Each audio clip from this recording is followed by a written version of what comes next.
نحمده ونصلي على رسوله الكريم اما بعد فاعوذ بالله من الشيطان الرجيم بسم الله الرحمن الرحيم يا أيها الذين آمنوا قوا أنفسكم وأهليكم نارا وقودها الناس والحجارة عليها ملائكة غلاظ شداد لا يعصون الله ما أمرهم ويفعلون ما يؤمرون۔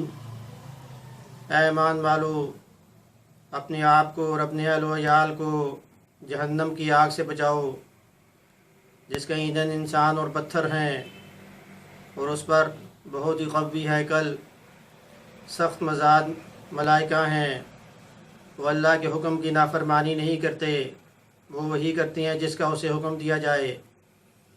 تو اس آیت کریمہ میں اہل و عیال کو جہنم کی آگ سے بچانے کے بارے میں فرمایا گیا ہے۔ اہل و عیال میں تمام اولاد، بیوی، باندیاں، تمام اس میں جو داخل ہو جاتے ہیں۔ تو حضرت عمر رضی اللہ تعالیٰ نے جب اس آیت کریمہ کو سنا تو آپ رضی اللہ تعالیٰ نے حضور اکرم صلی اللہ علیہ وسلم سے ارشاد فرمایا، ہم اپنے اہل و عیال کو جہنم کی آگ سے کیسے بچا سکتے ہیں؟ تو آپ صلی اللہ علیہ وسلم نے ارشاد فرمایا کہ اللہ نے جن باتوں کے کرنے کا حکم دیا ہے اس کا حکم دیا جائے، اور جس سے منع فرمایا ہے اس سے منع کیا جائے، تو یہ عمل انہیں جہنم کی آگ سے بچا لے گا۔ حضور اکرم صلی اللہ علیہ وسلم ایک مرتبہ اپنے گھر سے تشریف لے گئے، تو جب آپ ابو بکر صدیق رضی اللہ تعالیٰ عنہ کے گھر کے پاس سے گزرے تو آپ آہستہ آواز سے تلاوت فرما رہے تھے۔ حضرت عمر رضی اللہ تعالیٰ عنہ کے گھر کے پاس سے جب آپ گزرے تو آپ اونچی آواز سے تلاوت فرما رہے تھے۔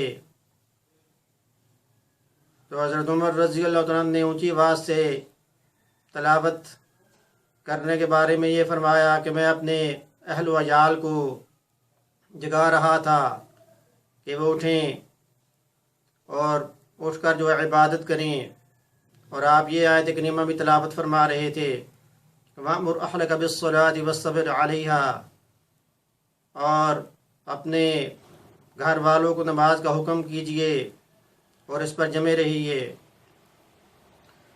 تو صحابہ کرام نے حضور اکرم صلی اللہ علیہ وسلم کی سنت پہ عمل کرتے ہوئے اپنے اہل و عیال کو جہنم کی آگ سے اس طرح بچایا۔ اور اسی طرح حدیث میں بھی یہ بات آ رہی ہے کہ الا کلکم راع وکلکم مسئول عن رعیتہ، تم میں سے ہر ایک نیکبان ہے اور ہر ایک سے اس کی نیکبانی کے بارے میں، رعیت کے بارے میں سوال کیا جائے گا۔ بس امام لوگوں پر اور شوہر جو ہے وہ اپنے گھر والوں پر، بیوی جو اپنے شوہر کے گھر والوں پر نگہبان ہے، ہر ایک سے اس کی ذمہ داری کے بارے میں پوچھا جائے گا۔ تو اولاد کی صحیح طرح سے تربیت کرنا یہ ماں باپ کی ذمہ داری ہے، یہ ماں باپ کا فرض ہے کہ اپنی اولاد کی جو صحیح طریقے سے پرورش کریں۔ قرآن اور حدیث میں بے شمار مقامات پر اولاد کی تربیت کے بارے میں حکم دیا گیا ہے، جس طرح کہ قرآن کریم میں بھی یہ بات آتی ہے کہ فطرت اللہ التی فطر الناس علیہا، کہ اللہ کی فطرت ہے جس پر اس نے لوگوں کو پیدا کیا، اور اللہ کی فطرت میں کوئی تبدیلی نہیں آ سکتی۔ اب یہ کون سی فطرت ہے کہ حدیث میں بھی یہ بات آتی ہے کل مولود یولد علی الفطرۃ، یا دوسری حدیث میں یہ بات آتی ہے کہ دنیا میں پیدا ہونے والا ہر بچہ فطرت اسلام پہ پیدا ہوتا ہے۔ فَأَبَوَاهُ يُحَوِّدَانِهِ وَيُنَصِّرَانِهِ وَيُمَجِّسَانِهِ، پھر اس کے ماں باپ ہوتے ہیں جو اسے یہودی بنا دیں یا نصرانی بنا دیں یا مجوسی بنا دیں۔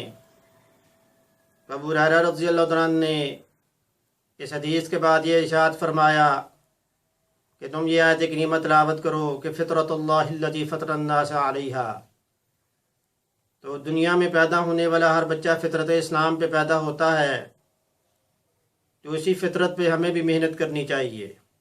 اب وہ کون سی فطرت ہے اور اس فطرت کا آغاز کب ہوا؟ کہ جب اللہ پاک نے عالم ارواح میں یہ ارشاد فرمایا الست بربکم، کیا میں نہیں ہوں تمہارا رب؟ قالوا بلا وربنا، تو سب نے یہی جواب دیا کیوں نہیں بلکہ تو ہی ہمارا رب۔ پھوٹا جو سینہ شب تار الست سے، اس نور اولی کا اجالا تمہیں تو ہو۔ حضور اکرم صلی اللہ علیہ وسلم نے اسی کے بارے میں توحید کا نعرہ بلند کرتے ہوئے ارشاد فرمایا آپ کی روح مبارک نے، کیوں نہیں بلکہ تو ہی ہمارا رب۔ تو بچے کی فطرت جو فطرت اسلام پہ پیدا ہوتا ہے، تو بچے کو شروع میں یعنی اس کی تربیت میں یہی چیز شامل ہونی چاہیے کہ اس کو جو عقائد اسلام اور ارکان اسلام کے بارے میں بتایا جائے، دینی تعلیم بھی اس کو دلائی جائے۔ اکثر بچے ایسے ہوتے ہیں انہیں عقائد اسلام اور ارکان اسلام کے بارے میں یہ پتہ نہیں ہوتا، یعنی عقائد اسلام اللہ پر ایمان لانا، فرشتوں پر ایمان لانا، اس کی کتابوں پر، اس کے رسولوں پر ایمان لانا، آخرت کے دن پر ایمان لانا، اور ارکان اسلام نماز، روزہ، زکوٰۃ، حج، جہاد۔ تو عقائد اسلام اور ارکان اسلام پر محنت کی جائے، بچوں کو جو ہے نماز کا حکم دیا جائے۔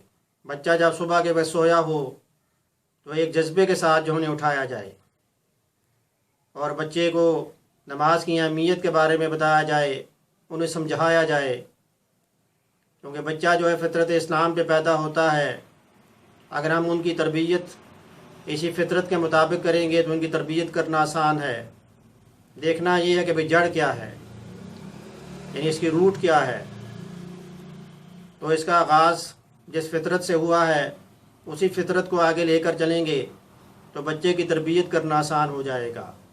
اسی حدیث میں بھی یہ بات ارشاد فرمائی گئی کہ اذا بلغ مرس بجانا، کہ اپنے بچوں کو نماز کا حکم کرو، اذا بلغ 7 سنین، جب وہ 7 سال کا ہو جائے، اور جب وہ 10 برس کا ہو جائے تو نماز نہ پڑھنے پر اسے ماریں، سختی کریں۔ تو بچوں کو نماز کا حکم کرنا اور خود بھی جو ہے نماز پڑھنی، تاکہ ہم ان کے لیے ایک نمونہ بن جائیں۔ اگر ہم خود نماز نہیں پڑھیں گے تو پھر بچوں کو جو ہے نماز کی اہمیت کے بارے میں پتہ نہیں چلے گا۔ اس لیے قرآن کریم میں بھی ارشاد ہوا سورہ ابراہیم میں، رب اجعلنی مقیم الصلاۃ، اے میرے رب مجھے بنا دے نماز قائم کرنے والا، نماز کو قائم کرنے والا بنا دے، اور ومن ذریتی، اور میری اولاد کو بھی۔ اے ہمارے رب ہماری دعا کو قبول کر اور ہمارے والدین کی، ہماری اور ہمارے والدین کی بخشش کر دے۔ تو اس دعا میں بھی یہ بات ارشاد فرمائی گئی کہ بچوں کی بھی تربیت کی جائے۔ اگر ہم اپنے بچوں کی تربیت نہیں کریں گے تو کل یہی بچے ہمارے لیے مشکلات پیدا کریں گے۔ تو بچوں کی تربیت کرنا، ان کے اخلاقیات کو اچھا کرنا، ان کے اخلاقیات کو بہتر کرنا، بچوں کو جو ہے برے ناموں سے نہ پکارا جائے۔ قرآن کریم میں سورۃ الحجرات میں ارشاد ہوا کہ وَلَا تَنَابَزُوا بِالْأَلْقَابِ، اور دوسروں کو برے ناموں سے نہ پکارو۔ تو بچے کا جو نام ہو اسے اسی نام سے پکارنا چاہیے۔ اب بچے کو جو ہے کسی جانور کے نام سے پکارنا تو یہ بات ٹھیک نہیں، اس سے بچوں کے اخلاقیات جو ہیں وہ بھی تباہ ہوتی ہیں۔ بچہ جو چیز سنے گا وہ اسی کو پروموٹ کرے گا۔ اگر بچے کو آپ گالی دیں گے تو بچہ اسی کو ذہن میں بٹھا کر کسی دوسرے کو گالی دے گا۔ اگر آپ بچے کے سامنے بچے کو طنز یا یہ کہ عیب جوئی کا آپ کریں گے، جس کے بارے میں قرآن کریم میں ارشاد ہوا وَيْلٌ لِكُلِّ هُمَزَةٍ لُمَزَةٍ، ہلاکت ہے تانا دینے والے اور عیب نکالنے والے کے لیے۔ تو بچوں پر طنز و مزاح نہ کی جائے بلکہ انہیں اچھے طریقے سے سمجھایا جائے۔ اگر بچے میں آپ دیکھیں کوئی بچہ کسی مسئلے کا شکار ہے تو بچے کو جو پاس بٹھایا جائے، اس کے ساتھ ڈسکشن کی جائے اور اس کو اچھے انداز سے جو سمجھایا جائے۔ مثال کے طور پر اگر آپ بچے کو جو پڑھا رہی ہیں، بچے کو کوئی کسی سوال کا جواب یاد نہیں ہے، بجائے یہ کہ آپ اس کو ڈانٹیں، آپ اس کو ماریں، آپ بچے کو کہیں کہ اس کو 10 مرتبہ جو ہے دہراؤ، اس کو 10 مرتبہ یاد کرو، تو آپ کے سامنے بچہ جو اس کو 10 مرتبہ جب دہرائے گا تو بچے کو وہ چیز یاد ہو جائے گی اور بچہ اس قابل ہو جائے گا کہ وہ آپ کو سنا سکے۔ تو اس سے بچے کی جو تربیت بھی ہوگی، کل بچہ بھی جب بڑا ہوگا تو جب وہ کسی کو پڑھائے گا تو وہ بھی اسی انداز سے پڑھائے گا۔ اگر آپ بچے کو سختی سے پڑھائیں گے اور گالی گلوچ کو جو اپنی تربیت، اس بچے کی تربیت میں شامل کریں گے تو بچہ بھی یہی سیکھے گا۔ تو بچے کو جو اچھے انداز سے اس کے نام سے پکارنا، اور اچھی اخلاقیات کا مظاہرہ کرنا، بچوں کی تربیت میں یہ چیز شامل ہونی چاہیے۔ اگر ہم بچوں کی تربیت نہیں کریں گے تو بچہ ہمارے لیے آخرت کا سرمایہ نہیں بن سکتا، کیونکہ حدیث میں یہ بات ارشاد ہوئی، اذا مات ابن آدم، جب ابن آدم مر جاتا ہے، انقطع عمل، اس کا عمل اس سے منقطع ہو جاتا ہے، الا من ثلاث، مگر 3 چیزیں باقی رہتی ہیں۔ صدقہ جاریہ، نمبر 1 وہ صدقہ جو اس نے اللہ کے راستے میں کیا، علم ينتفع بھی، یا وہ علم جس سے اس نے فائدہ اٹھایا، اور ولد صالح یدعو له، یا وہ نیک اولاد جو اس کے لیے جو دعا کرتی ہے اس کے مرنے کے بعد۔ تو نیک اولاد اگر آپ اس کو جو حفظ کرا دیں گے تو جب یہی بچہ جو آپ کے لیے آخرت کا سرمایہ جو بن جائے گا۔ جیسے قیامت والے دن کچھ لوگ کہ جنہیں ایک ایسا تاج بنایا جائے گا جو سورج کی روشنی سے بھی زیادہ روشن ہوگا، تو وہاں پر لوگ کہیں گے یہ کس دور کے نبی ہیں؟ تو اللہ پاک فرمائیں گے یہ کسی دور کے نبی نہیں، بلکہ یہ تو وہ لوگ ہیں، یہ تو وہ تو ماں باپ ہیں جنہوں نے اپنے بچے کو جو حفظ کرایا تھا۔ تو بچے کی تربیت جتنی اچھی آپ کریں گے، دنیا میں بھی اور آخرت میں بھی وہ آپ کے لیے جو سرمایہ بنے گا۔ تو بچوں کی تربیت میں اگر شروع میں ہی بلوغت سے پہلے ہی انہیں نماز، عقائد اسلام، ارکان اسلام اور پھر قرآن کریم کی یعنی تعلیم دی جائے، تو یہ بچے جب تناور درخت بنیں گے تو یہ آپ کے فرما بردار بھی ہوں گے، کیونکہ جیسا بیج آپ بوئیں گے ویسے ہی آپ کاٹیں گے۔ تو شروع میں یہ کہنا ابھی بچہ ہے، ابھی بعد میں ٹھیک ہو جائے گا، بچے کی تربیت کا وقت ہی وہی ہوتا ہے، اسی وقت جو ہے بچے کی تربیت کرنا ہے۔ تو حضور اکرم صلی اللہ علیہ وسلم نے جیسے تربیت کی، ہمیں بھی اسی سنت کو جو اپنانا چاہیے۔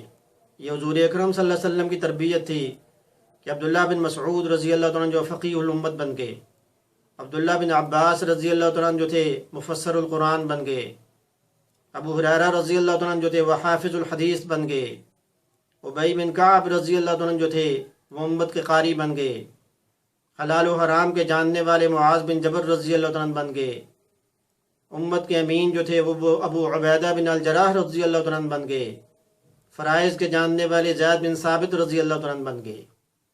تو حضور اکرم صلی اللہ علیہ وسلم نے مسجد نبوی میں جیسے صحابہ کی تربیت کی، اس لیے آپ نے اپنے بارے میں ارشاد فرمایا انما بعثت معلما، اپنا تعارف کراتے ہوئے آپ نے ارشاد فرمایا بے شک مجھے معلم بنا کر بھیجا گیا ہے۔ تو بچوں کو جو ہے وہ ان کی تربیت جب صبح کے وقت جب نماز کا وقت ہو تو وہیں سے ان کی تربیت کا جو آغاز کرنا چاہیے۔ کس قدر گراں تم پہ صبح کی بیداری ہے، ہم سے کب پیار ہاں نیند تمہیں پیاری ہے، تباہ آزاد پہ قید رمضان بھاری ہے، تم ہی کہو یہی آئینی وفاداری ہے۔ اللہ پاک ہمیں عمل کرنے کی توفیق عطا فرمائے، اور جو ذمہ داری اللہ پاک نے ہمیں سونپی ہے، جس حدیث میں آ رہا ہے لا کلکم راعٍ وکلکم مسئول عن رعیتہ، تم میں سے ہر ایک نگہبان ہے، ہر ایک سے اس کی ذمہ داری کے بارے میں پوچھا جائے گا۔ اور ڈنڈی مارنے والوں کے لیے ارشاد ہوا کہ ویل للمطففین، ہلاکت ہے ڈنڈی مارنے والوں کے لیے۔ اللہ پاک ہمیں ذمہ داری کو صحیح طریقے سے پورا کرنے کی توفیق عطا فرمائے، عمل کرنے کی توفیق عطا فرمائے۔ اور بچوں کی تربیت میں یہ بات بھی شامل ہونی چاہیے کہ آپ بچوں کی پرورش، بچوں کے جسم کی پرورش جس مال سے کر رہی ہیں، جس کمائی سے کر رہی ہیں، کیا وہ حلال کی کمائی ہے یا حرام کی کمائی ہے؟ اگر وہ حرام کی کمائی ہے تو آپ کی دعا کبھی بھی قبول نہیں ہو سکتی۔ اور بچوں کا نام لے لے کر باپ کو چاہیے کہ اپنے بچوں کا نام لے لے کر جو ہے دعا کرے۔ اللہ پاک باپ کی دعا کو قبول فرماتے ہیں۔ اور اگر جو ہے وہ بچوں کا جسم جو حرام کمائی سے پلا ہوا ہو تو کبھی بھی بچہ آپ کا فرما بردار نہیں ہو سکتا۔ تو اللہ پاک ہمیں حلال و حرام کی تمیز کرنے کی توفیق عطا فرمائے۔ وما علینا الا البلاغ المبین۔